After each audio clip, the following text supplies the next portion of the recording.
They say some places whisper, but Cayuga County sings. I thought I knew what I was getting into. Another trip, another story. But this place, it truly surprised me. It's beautiful in ways that brochures can't prepare you for, and it moves at a pace that the soul doesn't know it needs.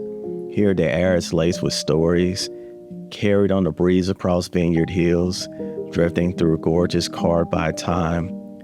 I even walked in the footsteps of Harriet Tubman, stood in spaces where courage was planted like seeds, and felt history not as words on a page, but as a heartbeat beneath my feet. The lakes mirrored the skies like an artist's canvas. Mornings began with stillness among the vines, and the nights ended with s'mores, laughter, and the hush of lantern light.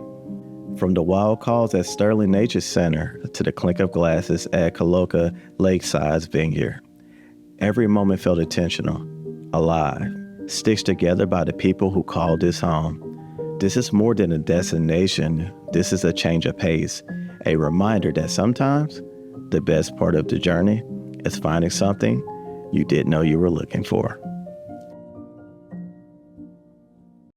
We started the day off with the Tubman property tour led by Reverend Carter, who is an amazing orator and made this life of Harriet come to life.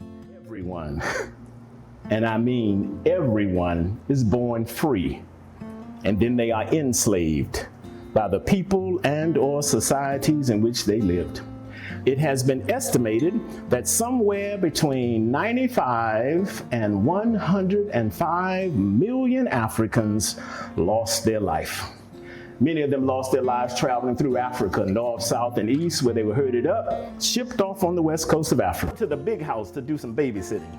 Now, I know this is the 21st century, so I know couples don't argue anymore, okay? That's what they used to do. Well, so they're arguing, she's working, she looks over on the dining room table, she sees a small bowl sitting on that table, where she doesn't, but this hit Harriet in the head with such an impact that it actually cut off a small piece of that shawl she was wearing and embedded this in her skull. But today they've given it a technical name. Now they call it temporal lobe epilepsy, which simply meant that from time to time she'd be going about doing her chores, all of a sudden she'd pass out. Some say and some believe that may be one of the reasons why she was never captured or lost any of the passengers who traveled with her on the Underground Railroad. They got to know each other, and eventually they fell in love. The book says that John Tubman was a dark Secretary for whom? If America has anything they should be ashamed of, is that one thing, that they don't let everybody be educated, that wants an education. Because we understood even way back then that if we did not keep telling our stories the way our stories should be told, that one day, those stories be out of our hands. But the cost is gonna be $50. $50?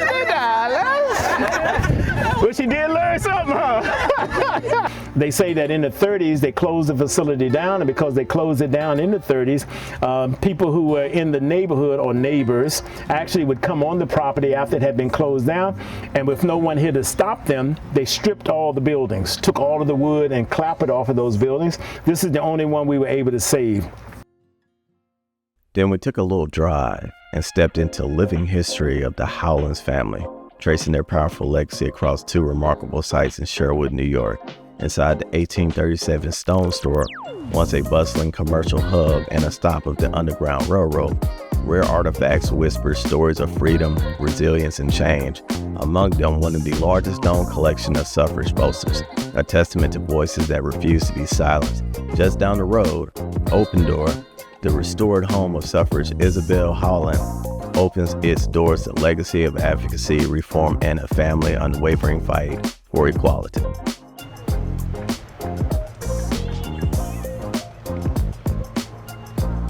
The stone building that was back there at the docks, that was the old mill. That's where the farmers used to bring all their product to the canal boats to ship all over the place. This fabulous nature preserve here, and that's one of the reasons why they brought me in a few months ago, because of my ecological background. So we're looking to put a new management plan in place for this and create a really diverse nature preserve with the pollinated species. We're putting in new pollinated meadow. We're going to be putting in gardens here for the restaurants, growing native species of vegetables and so on. So we're going to take a walk in, and I'm going to show you one of our new programs, which is our green wood workshop. So it's actually no power tools, it's all hand tools, and we're going to have a quick look at that, and then we'll scoot up the hill. It's not a mountain. And you're going to front it towards yourself. Make sure you stop before you hit your body, but you're good. You'll do that naturally. You see you're starting to peel that wood off. So it's coming up in this nice curve. So, and then what you do is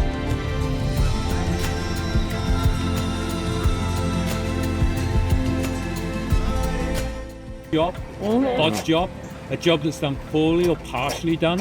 So he did this partial job. He didn't build the chair, he just made the legs. It was one of the amazing ways to end the day with a little activity, getting to see one of the oldest trees in the country and seeing one of the most beautiful sunsets of the entire year. Just relaxing, talking, laughing, sharing some s'mores.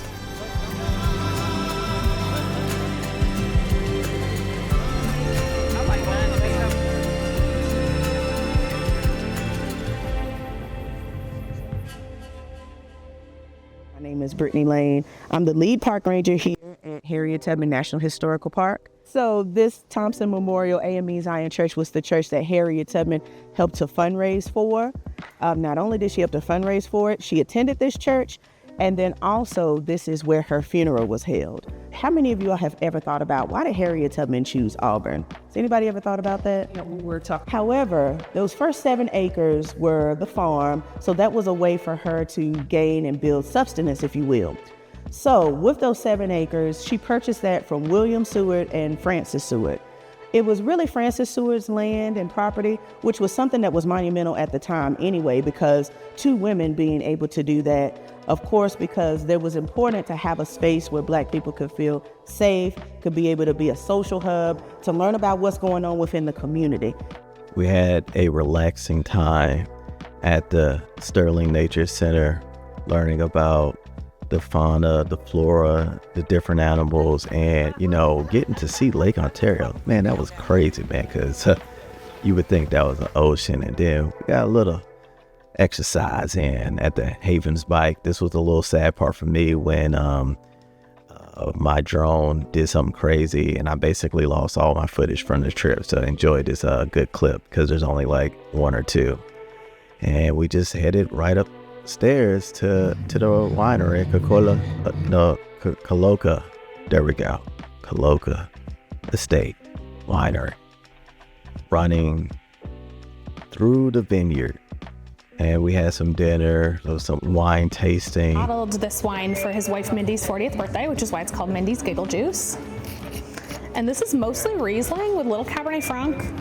This year it's got a little bit of Treminette in it as well. So it's a bubbly rosé.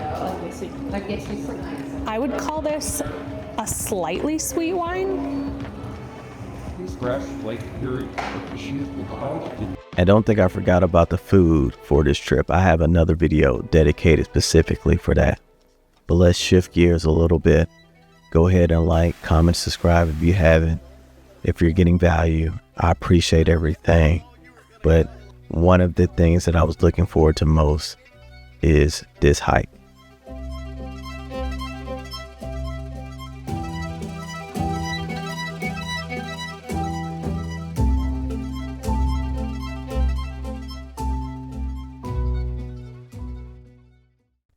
Well, howdy there.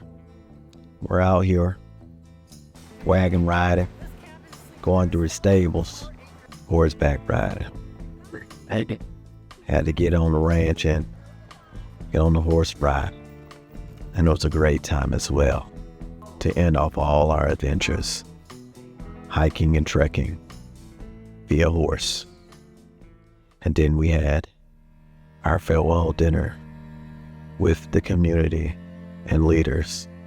And special shout out to Melody Johnson for opening up her space every morning for us to do our sessions, and the connections and the insight that she brought to us. But it was an amazing time in Cayuga County at the Finger Lakes. And trust me, I will be back. Thank you, Black Travel Alliance and Tour Cayuga. And always remember, keep on rolling.